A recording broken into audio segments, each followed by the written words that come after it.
Gas ಅಂಗಡಿಯವರು ತಿಳಿಸಿರುವ ಈ ಟಿಪ್ಸ್ ತಿಳಿದ್ರೆ ಖಂಡಿತವಾಗಿಯೂ ಆಶ್ಚರ್ಯ ಪಡ್ತೀರಾ. 1 ತಿಂಗಳು ಬರುವ ಗ್ಯಾಸ್ 2 ತಿಂಗಳು ಬರುತ್ತೆ. ₹1 ಇದ್ದರೆ ಸಾಕು.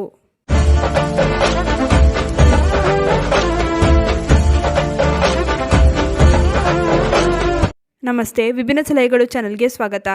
ಗ್ಯಾಸ್ ಅಂಗಡಿಗೆ ಹೋದರೆ ಅಲ್ಲಿ ಗ್ಯಾಸ್ ಬೇಗ ಖಾಲಿ ಆಯಿತು ಅಂತ ಹೇಳಿದ್ರೆ ಏನು ಹೇಳ್ತಾರೆ ಗೊತ್ತಾ? ಗ್ಯಾಸ್ ಚೆನ್ನಾಗಿ ಕ್ಲೀನ್ ಆಗಿರಬೇಕು, ಇಲ್ಲ ಅಂತಂದರೆ ನಿಮಗೆ ಗ್ಯಾಸ್ ತುಂಬಾ ವೇಸ್ಟ್ ಆಗುತ್ತೆ, ಗ್ಯಾಸ್ ತುಂಬ ದಿನ ಬಾಳಿಕೆ ಬರೋದಿಲ್ಲ ಅಂತ. ಹಾಗಿದ್ರೆ ನಾವು ಏನು ಮಾಡಬೇಕು? ಪದೇ ಪದೇ ಗ್ಯಾಸ್ ಸ್ಟವ್ನ ಕ್ಲೀನ್ ಮಾಡ್ತಾನೆ ಇರಬೇಕು. ನಾವು ಬೇರೆ ರೀತಿ ಉಳಿತಾಯ ಮಾಡಿದ್ರು ಗ್ಯಾಸ್ ಸ್ಟವ್ನ ಚೆನ್ನಾಗಿ ಕ್ಲೀನಾಗಿ ಇಟ್ಕೊಂಡಿಲ್ಲ ಅಂದರೆ ಪದೇ ಪದೇ ಗ್ಯಾಸ್ ಲೀಕ್ ಆಗುತ್ತೆ, ಗ್ಯಾಸ್ ವೇಸ್ಟ್ ಆಗುತ್ತೆ, ತುಂಬ ದಿನ ಬಾಳಿಕೆ ಬರೋದಿಲ್ಲ. ಅದಕ್ಕೋಸ್ಕರ ನಾನು ಇವತ್ತು ಸೂಪರ್ ಆಗಿರುವಂಥ ಟಿಪ್ಸ್ನ ತಿಳಿಸ್ತಿದ್ದೀನಿ, ಬನ್ನಿ ನೋಡ್ಕೊಂಬರೋಣ. ಈ ರೀತಿ ಮಾಡೋದ್ರಿಂದ ನಿಮಗೆ ಗ್ಯಾಸ್ ಪಳ ಅಂತ ಹೊಳೆಯುತ್ತೆ, ಗ್ಯಾಸ್ ತುಂಬ ದಿನದವರೆಗೆ ಬಾಳಿಕೆ ಕೂಡ ಬರುತ್ತೆ. ಒಂದು ಬೌಲ್ನ ತೊಗೊಳ್ಳಿ, ಬೌಲ್ಗೆ 1 ಚಮಚದಷ್ಟು ಅಡುಗೆ ಸೋಡಾನ ಹಾಕ್ಕೊಳ್ಬೇಕು.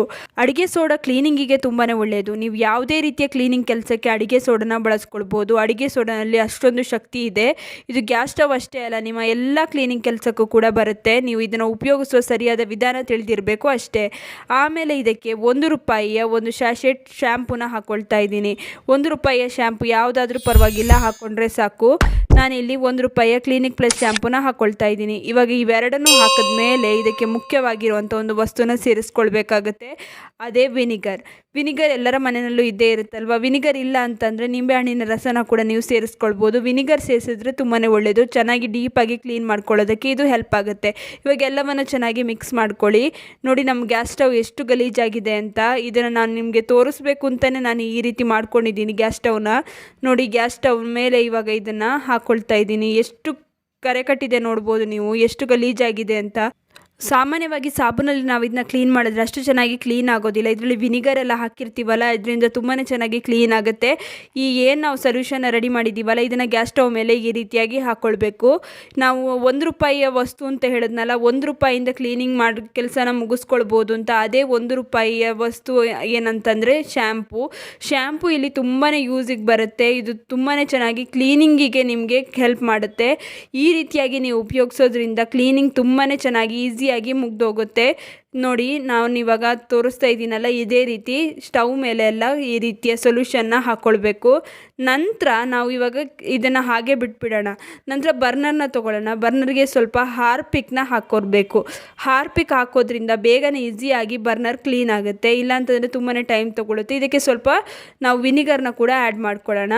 ಇವೆರಡು ಆ್ಯಡ್ ಮಾಡಿದ ತಕ್ಷಣವೇ ಇಮಿಡಿಯೇಟಾಗಿ ರಿಯಾಕ್ಷನ್ ಆಗೋದಕ್ಕೆ ಸ್ಟಾರ್ಟ್ ಆಗುತ್ತೆ. ಇಮಿಡಿಯೇಟಾಗಿ ನಿಮ್ಮದು ಏನಿರುತ್ತೆ ಬರ್ನರ್ ಇರುತ್ತಲ್ಲ, ಅದು ಕ್ಲೀನ್ ಆಗುತ್ತೆ. ಗ್ಯಾಸ್ ಸ್ಟವ್ನ ಬರ್ನರ್ ಈಸಿಯಾಗಿ ನಾವು ಕ್ಲೀನ್ ಮಾಡ್ಕೊಳ್ಬೋದು. ಜಾಸ್ತಿ ಉಜ್ಜೋದು ತಿಕ್ಕೋದು ಏನು ಬೇಡ. ಒಳಗಡೆ ಏನಾದರೂ ಕೊಳೆ ಇದ್ದರೆ ಅದನ್ನು ಕೂಡ ಕ್ಲೀನ್ ಮಾಡ್ಕೊಳ್ಬೋದು. ಇವಾಗ ಒಂದು ಸ್ಟೀಲ್ ನಾರಿನಿಂದ ನಾನು ಈ ಸ್ಟವ್ನ ಕ್ಲೀನ್ ಮಾಡ್ಕೊಂಡು ತೋರಿಸ್ತಾ ಇದ್ದೀನಿ. ನೋಡಿ ಎಷ್ಟು ಚೆನ್ನಾಗಿ ಕೊಳೆ ಹೋಗ್ತಾ ಇದೆ ಅಂತ. ನಾನು ಜಾಸ್ತಿ ಉಜ್ತಾನೂ ಇಲ್ಲ, ಈಸಿಯಾಗಿಯೇ ಕೊಳೆ ಹೋಗ್ತಾ ಇದೆ. ನಾವು ಆವಾಗಲೇ ಹಾಕಿ ಬಿಟ್ಟಿರೋದ್ರಿಂದ ಇದನ್ನು ಈಸಿಯಾಗಿ ನಾವು ಕ್ಲೀನ್ ಮಾಡ್ಕೊಳ್ಬೋದು. ನೀವೇ ನೋಡ್ಬೋದು ಎಷ್ಟು ಈಸಿಯಾಗಿ ಕ್ಲೀನ್ ಆಗ್ತಾ ಇದೆ ಅಂತ. ನಾವು ಇದರಲ್ಲಿ ವಿನಿಗರು, ಶ್ಯಾಂಪು ಹಾಗೂ ಸೋಡಾ ಪುಡಿನ ಹಾಕಿರ್ತೀವಲ್ಲ, ಇದು ತುಂಬಾ ಎಫೆಕ್ಟಿವ್ ಆಗಿ ಕೆಲಸ ಮಾಡುತ್ತೆ. ಬೇಗನೆ ಕೊಳೆ ಕರೆ ಏನೇ ಕಟ್ಟಿದರೂ ಕೂಡ ಈಸಿಯಾಗಿ ಕ್ಲೀನ್ ಆಗುತ್ತೆ. ನಂತರ ಒಂದು ಬಟ್ಟೆಯಿಂದ ನೀಟಾಗಿ ಒರೆಸ್ಕೊಳ್ಳಿ. ನೋಡಿ ಈ ರೀತಿ ಒರೆಸ್ಕೊಂಡ್ರೆ ಸಾಕು. ನೀವೇ ನೋಡ್ಬೋದು ಎಷ್ಟು ಚೆನ್ನಾಗಿ ಕ್ಲೀನ್ ಆಗಿದೆ ಅಂತ. ಇವಾಗ ಈ ರೀತಿಯಾಗಿ ಒಂದು ಒಣಗಿರುವಂಥ ಬಟ್ಟೆಯಿಂದ ನೀಟಾಗಿ ಕ್ಲೀನ್ ಮಾಡ್ಕೊಳ್ಳಿ. ನಾನಿಲ್ಲಿ ಒಂದು ಹಳೇದಾಗಿರುವಂಥ ಟೀ ಶರ್ಟ್ನ ತೊಗೊಂಡಿದ್ದೀನಿ. ಟೀ ಶರ್ಟ್ ಬೇಗನೆ ನೀರನ್ನ ಅಬ್ಸರ್ವ್ ಮಾಡ್ಕೊಳ್ಳುತ್ತೆ. ಆದ ಕಾರಣ ಟೀ ಶರ್ಟ್ನಿಂದ ಒರೆಸಿದ್ರೆ ಇನ್ನೂ ಬೇಗನೆ ನಿಮ್ಮ ಕೆಲಸ ಮುಗಿಯುತ್ತೆ. ನೀವೇ ನೋಡ್ಬೋದು ಹೇಗಿದೆ ಗ್ಯಾಸ್ ಸ್ಟವ್ ಹೇಗಾಯ್ತಲ್ವಾ, ಎಷ್ಟು ಚೆನ್ನಾಗಿ ನಾವು ಕ್ಲೀನ್ ಮಾಡ್ಕೊಂಡಿದ್ವಿ. ಅದು ಕೂಡ ಈಸಿಯಾಗಿ ನಾವು ಕ್ಲೀನ್ ಮಾಡ್ಕೊಂಡ್ವಿ. ಈ ರೀತಿಯಾಗಿ ನೀವು ಕೂಡ ಮನೆಯಲ್ಲೇ ಗ್ಯಾಸ್ ಸ್ಟವ್ನ ಕ್ಲೀನ್ ಮಾಡ್ಕೊಳ್ಬೋದು. ನೋಡಿ ಇವಾಗ ಎಷ್ಟು ಚೆನ್ನಾಗಾಗಿದೆ ಅಂತ. ಇವಾಗ ನಾವು ಬರ್ನರ್ನ ಕೂಡ ಕ್ಲೀನ್ ಮಾಡಿದ್ವಲ್ಲ, ಆ ಬರ್ನರ್ನ ಕೂಡ ನಾವು ಇದಕ್ಕೆ ಹಾಕಬೇಕು. ಅದಕ್ಕಿಂತ ಮೊದಲು ಬರ್ನರ್ನ ಈ ರೀತಿ ಒಂದು ಸ್ಕ್ರಬ್ಬರಿಂದ ಚೆನ್ನಾಗಿ ಉಜ್ಕೊಳ್ಳೋಣ. ಏನಾದರೂ ಇನ್ನೂ ಸ್ವಲ್ಪ ಕೊಳೆ ಏನಾದರೂ ಕೂತ್ಕೊಂಡಿದ್ರೆ ಅದು ಕ್ಲೀನ್ ಆಗಲಿ ಅಂತ ನಾವು ಈ ರೀತಿ ಮಾಡ್ತಾ ಇರೋದು. ನಿಧಾನಕ್ಕೆ ಹೀಗೆ ಉಜ್ಕೊಳ್ಳಿ. ನಿಮಗೆ ಜಾಸ್ತಿ ಏನು ಕೊಳೆ ಹೋಗಬೇಕು ಅಂತೇನಿಲ್ಲ, ಯಾಕಂದರೆ ಇದು ಬರ್ನರನ್ನು ಆವಾಗಲೇ ನಾವು ಈ ಸೊಲ್ಯೂಷನಿಂದ ಅದ್ದಿಟ್ಟಿರ್ತೀವಲ್ಲ, ಆವಾಗಲೇ ಕ್ಲೀನ್ ಆಗಿರುತ್ತೆ. ಈ ರೀತಿಯಾಗಿ ನಾವು ಬರ್ನರ್ನ ಈಸಿಯಾಗಿ ಕ್ಲೀನ್ ಮಾಡ್ಕೊಳ್ಬೋದು ಹಾರ್ಪಿಕ್ನ ಸಹಾಯದಿಂದ. ಹಾಗೆ ನಾವು ವಿನಿಗರ್ ಹಾಕಿರ್ತೀವಲ್ಲ, ವಿನಿಗರಲ್ಲಿ ತುಂಬಾ ಪವರ್ಫುಲ್ ಆಗಿರುವಂತಹ ಶಕ್ತಿ ಇದೆ. ಇದು ಎಲ್ಲನೂ ಕ್ಲೀನಿಂಗ್ ಕೆಲಸಕ್ಕೆ ನೀವು ಬಳಸ್ಕೊಳ್ಬೋದು. ಅಷ್ಟು ಚೆನ್ನಾಗಿ ಇದು ಕ್ಲೀನಿಂಗ್ ಕೆಲಸಕ್ಕೆ ಬರುತ್ತೆ. ವಿನಿಗರ್ನ ನಾವು ಸಾಮಾನ್ಯವಾಗಿ ಅಡುಗೆಗೆಲ್ಲ ಬಳಸ್ಕೊತೀವಿ. ಅದೇ ವಿನಿಗರ್ನ ನಾವು ಕ್ಲೀನಿಂಗ್ ಕೆಲಸಕ್ಕೂ ಕೂಡ ಬಳಸ್ಕೊಳ್ಬೋದು. ಆದರೆ ಬಳಸುವ ವಿಧಾನ ಆವಾಗಲೇ ಹೇಳಿದ ಹಾಗೆ ಬಳಸುವ ವಿಧಾನ ತಿಳಿದಿರಬೇಕು ಅಷ್ಟೇ. ನೋಡಿ, ಇವಾಗ ಬರ್ನರ್ ಕೂಡ ಕ್ಲೀನ್ ಆಗಿದೆ. ಇದನ್ನು ತೊಳೆದುಕೊಂಡು ನಂತರ ಇದನ್ನು ಈ ರೀತಿಯಾಗಿ ನೋಡಿ ಫಿಕ್ಸ್ ಮಾಡಿದ್ದೀನಿ. ನೀವೇ ನೋಡ್ಬೋದು ಎಷ್ಟು ಚೆನ್ನಾಗಿ ಆಗಿದೆ ಅಂತ. ಬರ್ನರ್ ಕೂಡ ಕ್ಲೀನ್ ಆಗಿದೆ. ಗ್ಯಾಸ್ ಸ್ಟವ್ ಕೂಡ ಚೆನ್ನಾಗೇ ಉರಿಯುತ್ತೆ. ಇನ್ನು ಗ್ಯಾಸ್ ವೇಸ್ಟ್ ಆಗೋದು ಕೂಡ ಇದರಿಂದ ತಪ್ಪುತ್ತೆ. ತುಂಬಾ ಈಸಿಯಾಗಿ ನಾವು ಗ್ಯಾಸ್ನ ಉಳಿತಾಯ ಮಾಡ್ಕೊಳ್ಬೋದು. ಬರೀ ₹1 ವಸ್ತುವಿನಿಂದ, ಅದರಲ್ಲೂ ಶ್ಯಾಂಪೂವಿನಿಂದ ನಾವು ಈ ಗ್ಯಾಸ್ ಸ್ಟವ್ನ ಕ್ಲೀನ್ ಮಾಡ್ಕೊಂಡಿದ್ದೀವಿ. ಇನ್ನು ಈ ವಿಡಿಯೋ ಇಷ್ಟವಾಗಿದ್ದರೆ ಲೈಕ್ ಮಾಡಿ, ಶೇರ್ ಮಾಡಿ. ನಿಮ್ಮ ಅನಿಸಿಕೆ ಅಭಿಪ್ರಾಯಗಳನ್ನು ಕಮೆಂಟ್ ಸೆಕ್ಷನಲ್ಲಿ ತಿಳಿಸೋದನ್ನ ಮರಿಬೇಡಿ.